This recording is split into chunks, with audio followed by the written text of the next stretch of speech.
Yud, Yud, dia masuk. Hah? Siapa? Yang di titik itu. Dia nggak kelihatan kalau gue nengok langsung. Ada suara ketukan. Suara itu berasal dari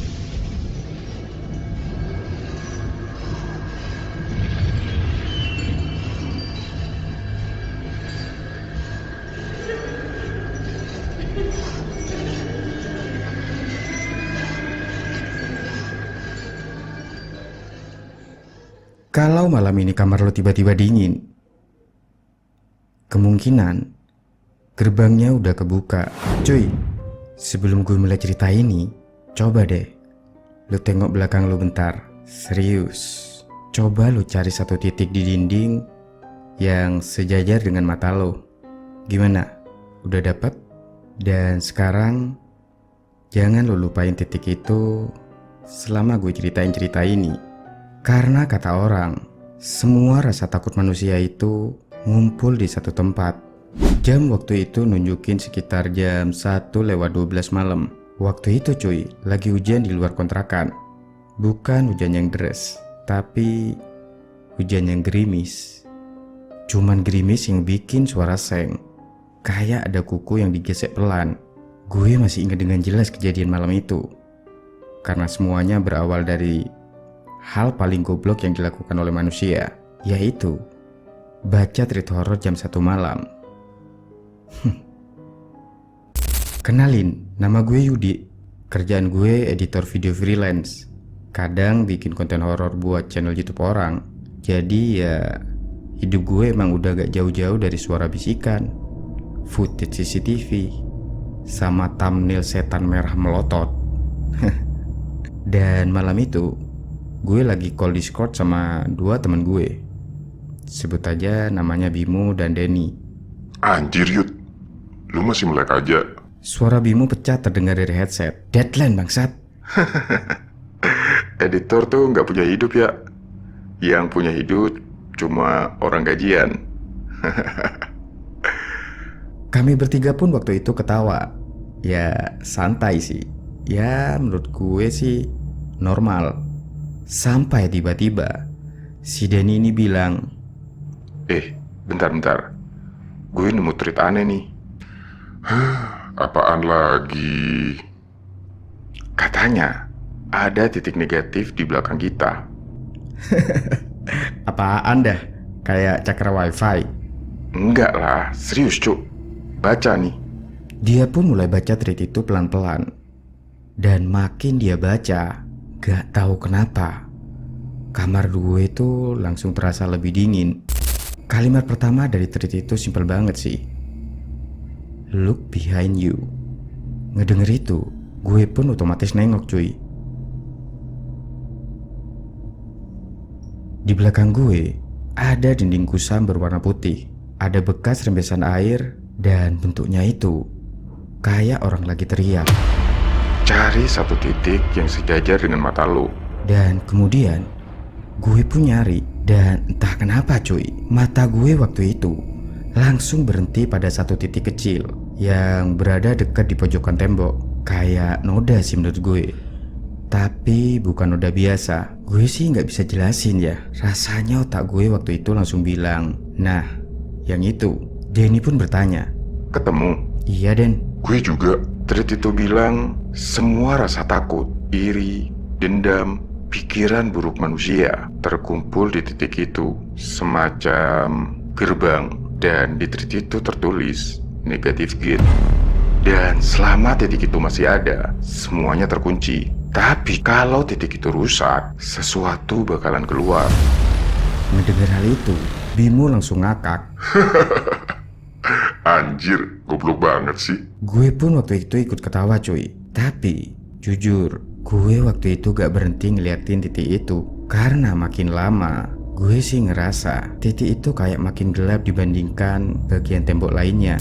Denny saat itu melanjutin ngebaca tweet tersebut. Orang-orang yang coba nutup titik itu bakal ngalamin kesialan. Klasik creepypasta sih menurut gue. Dan dalam seminggu, udah, skip aja deh. komputer mereka rusak. Ruangan Discord saat itu mendadak diam. Karena kerjaan kita semua ada di komputer.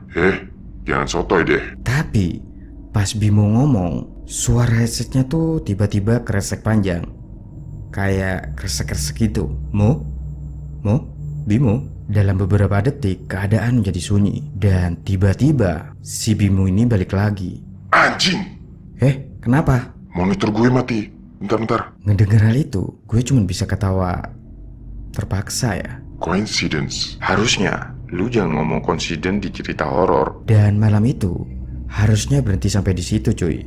Harusnya. Kalau aja sih gue nggak ngelakuin hal tolol tersebut. Waktu itu gue ambil cutter di laci meja. Kemudian gue deketin titik tersebut dan gue gores titik tersebut. Cuman sedikit sih. Dan menurut gue goresan itu kecil banget. Tapi pas ujung cutter itu nyentuh tembok, gue pun ngedengar suara. Bukan dari headset, bukan dari luar, tapi dari belakang gue sendiri. Kayak ada orang yang berbisik. Jangan. Gue saat itu langsung noleh cuy. Dan ternyata kosong. Gak ada siapa-siapa. Yang ada cuman tembok. Tapi saat itu dada gue tuh langsung kerasa sesak. Dan suhu kamar saat itu langsung turun drastis. Kayak AC nyala full. Padahal di kamar gue gak pakai AC cuy. Di malam berikutnya, di saat gue tidur, itu jadi malam pertama gue ngalamin mimpi buruk. Di mimpi gue waktu itu, gue ada di kamar gue sendiri. Gelap, sepi, cuman diterangi sama lampu tidur. Tapi anehnya cuy, di mimpi itu gue itu sadar kalau saat itu gue itu cuma mimpi. Dan di depan gue itu ada titik hitam di dinding. Persis titik tadi yang gue rusak menggunakan cutter. Lalu titik itu kemudian nyebar pelan kayak cat yang ngerembes. Dan dari dalam gelapnya titik tersebut ada tangan yang keluar, panjang, hitam. Dan saat itu gue gak bisa gerak. Tangan itu nyentuh muka gue dan rasanya itu dingin banget. Dan tiba-tiba terdengar suara perempuan berbisik, "Sekarang kamu lihat kami." Gue pun langsung terbangun sambil megap-megap. Dan di saat gue lihat jam di dinding, jam waktu itu nunjukin jam 3:33. Klasik banget emang kedengerannya ya. Tapi cuy, yang bikin gue gak bisa tidur lagi, dinding di belakang kursi komputer gue. Bekas goresan cutter tadi itu makin panjang. Padahal waktu itu gue yakin gue nyoretnya itu sedikit. Dan di hari-hari berikutnya, gue pun mulai ngalamin hal-hal aneh. Hard disk lain yang korup, file yang hilang sendiri, ngerender video yang gagal terus. Sampai-sampai monitor suka nyala mati sendiri. Dan setiap malamnya cuy, perasaan gue tuh ngerasa gue itu seperti diawasin. Bahkan di siang hari pun kayak ada sesuatu yang berdiri tepat di belakang kursi gue. Sesuatu itu kayak yang nunggu gue buat nengok. Bimo saat itu juga mulai berubah. Dia itu jadi lebih emosian, tidurnya juga kacau. Dan katanya cuy, setiap malam itu dia ngedenger kayak orang jalan di atas plafon kamarnya. Dan si Denny ini paling parah cuy. Dia itu ngirim voice note jam 2 pagi. Suara nafasnya tuh gemeter. Yud, gue rasa ada orang di kamar gue, Yud. Hah? Apaan? Di belakang monitor. Hah? Lu halu ya? Enggak, bukan. Dia nggak kelihatan kalau gue nengok langsung. Ngedenger voice note tersebut, bulu kuduk gue tuh langsung naik cuy. Hah? Lu ngomong apaan sih? Dia itu cuma kelihatan di pantulan layar. Keesokan harinya, gue pun langsung datangi kos-kosan si Denny. Saat itu kosnya tuh berantakan. Dan ngelihat si Denny tuh kayak orang yang udah gak tidur berhari-hari. Matanya si Denny tuh merah. Dan di saat itu cuy, si Denny ini langsung nunjuk monitornya. Coba deh matiin lampunya. Saat itu cuy, gue pun langsung matiin lampu kamar si Denny. Monitor hitam, dan di pantulan layarnya gue tuh ngeliat sesuatu. Ada sosok tinggi yang berdiri di belakang kursi. Sosok itu tuh tinggi banget cuy. Kepalanya nunduk, tapi mukanya tuh gak kelihatan. Tapi tangannya tuh panjang dan hampir nyentuh lantai. Dan di saat itu juga gue pun langsung nengok. Dan ternyata gak ada apa-apa cuy. Kosong. Pas gue balik lagi lihat ke monitor cuy, sosok itu udah jauh lebih dekat. Anjing! Si Denny cuma bisa nangis. Dia makin dekat tiap malam. Dan tiba-tiba, saat itu monitornya nyala sendiri. Layarnya putih dan muncul tulisan "Don't turn away". Kemudian monitornya mati kembali dan di belakang kami berdua ada suara ketukan. Suara itu berasal dari dinding, tepat di mana titik hitam itu ada. Pada akhirnya cuy, kami bertiga mencari asal muasal tree tersebut. Sebuah forum lama, arsip, dan user yang pertama kali upload tree tersebut udah gak ada. Tapi cuy, ada satu postingan terakhirnya, cuman satu kalimat. Negatif gate itu bukan tempat masuk, tapi buat keluar. Kemudian si Denny ini bilang, Kalau semua energi buruk manusia dikumpulin di situ, berarti selama ini ada sesuatu yang dikurung dan kita bertiga ngebukain pintunya. malam itu cuy, Bimo itu nggak bisa dihubungin. Sampai pada akhirnya si Bimo ini video call gue. Gelap dan kameranya tuh goyang. Yud, dia masuk. Hah? Siapa? Ya, yang di titik itu. Dan di belakang Bimo ada sosok hitam berdiri nempel di tembok. Kepalanya miring dan senyumnya tuh lebar. Mo, jangan nengok belakang. Bimo saat itu perlahan noleh dan layar pun langsung hitam. Cuman ada suara keretek, kayak suara leher yang diputar secara paksa. Dan kemudian video call pun terputus. Polisi bilang sih Bimo waktu itu bunuh diri. Lehernya sih patah. Dan saat itu Bimo sendiri. Tapi gue tahu itu nggak mungkin. Karena sebelum Bimo mati, dia itu sempat kirim satu chat. Dia sekarang ada di belakang gue. Dan si Denny hilang 2 minggu kemudian. Saat gue datengin ke kosannya itu udah kosong.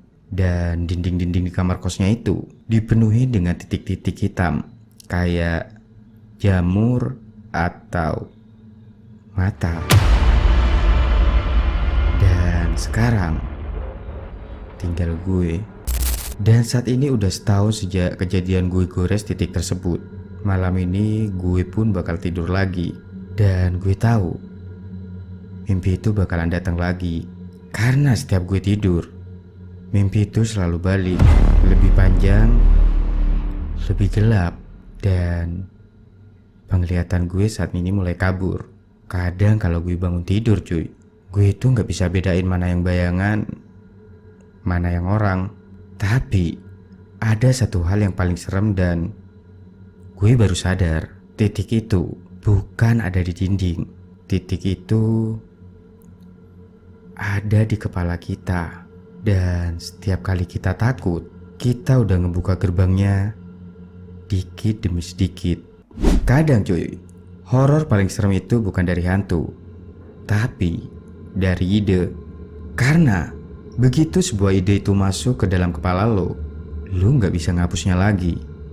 Dan sekarang, coba deh lo cek lagi titik di belakang lo. Masih sama gak? Yap, dan itu tadi cuy adalah adaptasi cerita dari salah satu cerita creepypasta dengan judul Negative Gate. Sebelum berpisah, jangan lupa like dan share video ini. Dan jangan lupa juga klik tombol subscribe dan lonceng notifikasinya agar tidak ketinggalan video-video selanjutnya. Gue Mo, see you next time and peace out. Shadows crawl where the light can't stay. Breathless echoes in the void they